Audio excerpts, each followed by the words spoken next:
While the Confederate executive was building up its military establishment, the Treasurer was struggling with the problem of paying for it. The problem was destined to become insoluble. From the vantage point of a later time, we can now see that nothing could have provided a solution short of appropriation and mobilization of the whole industrial power of the country, along with the whole military power. A conscription of wealth of every kind, together with conscription of men. But in 1862, such an idea was too advanced for any group of Americans. Nor in that year was there as yet any certain evidence that the Treasury was facing an impossible situation.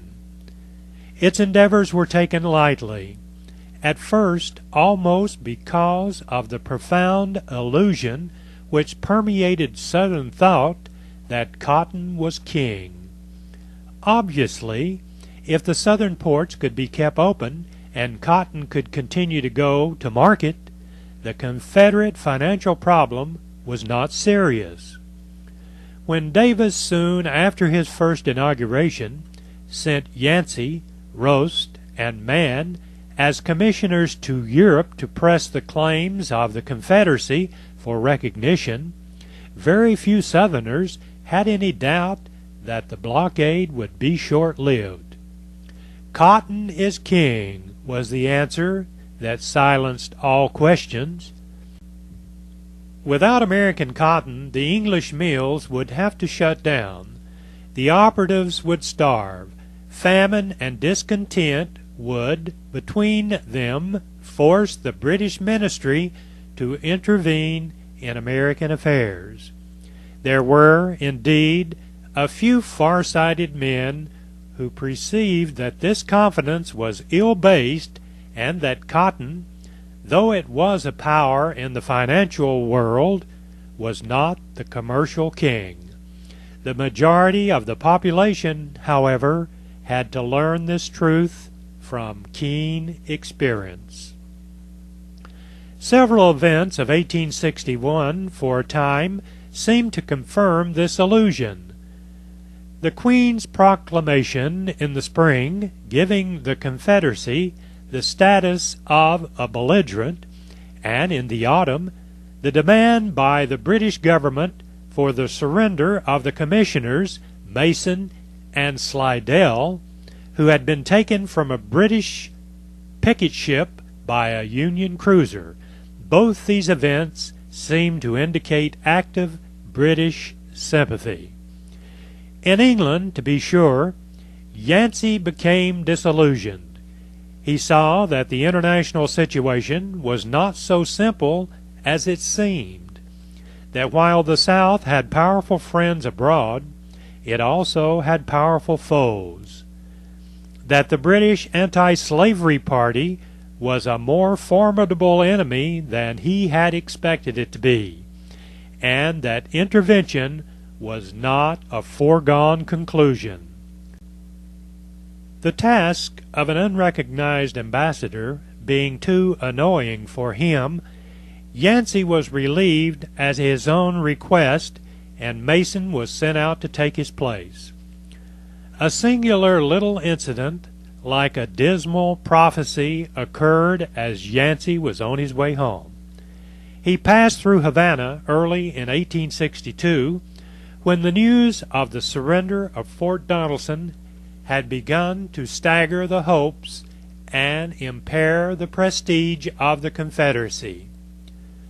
By the advice of the Confederate agent in Cuba, Yancey did not call on the Spanish governor, but sent him a word that delicacy alone prompted his departure without the gratification of a personal interview.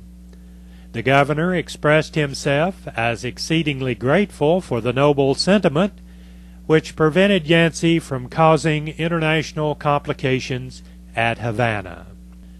The history of the first year of Confederate foreign affairs is interwoven with the history of Confederate finance. During that year, the South became a great buyer in Europe.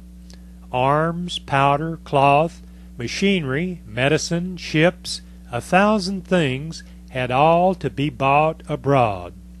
To establish the foreign credit of the new government was the arduous task of the Confederate Secretary of the Treasury, Christopher G. Meminger. The first great campaign of the war was not fought by armies. It was a commercial campaign fought by agents of the Federal and Confederate governments, and having for its aim the cornering of the munitions market in Europe. In this campaign the Federal agents had decisive advantages. Their credit was never questioned, and their enormous purchases were never doubtful, and never doubted ventures for the European sellers. In some cases their superior credit enabled them to overbid the Confederate agents and to appropriate large contracts which the Confederates had negotiated, but which they could not hold because of the precariousness of their credit. And yet, all things considered, the Confederate agents made a good showing. In the report of the Secretary of War in February 1862, the number of rifles contracted for abroad was put at 91,000, of which 15,000 had been delivered.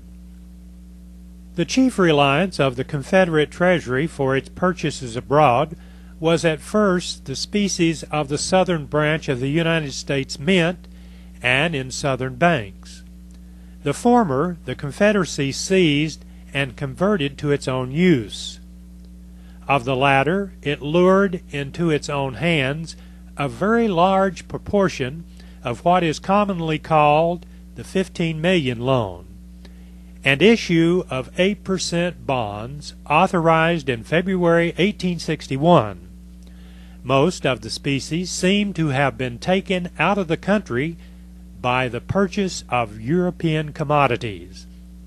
A little, to be sure, remained, for there was some gold still at home when the Confederacy fell, but the sum was small. In addition to this loan, Meminger also persuaded Congress on August 19, 1861, to lay a direct tax, the war tax as it was called, of 1/2% on all property except Confederate bonds and money.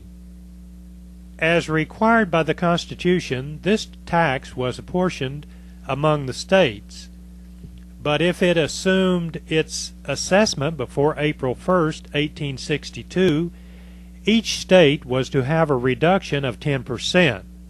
As there was a general aversion to the idea of Confederate taxation and a general faith in loans, what the states did, as a rule, was to assume their assessment, agreed to pay it into the Treasury, and then issue bonds to raise the necessary funds, thus converting the war tax into a loan.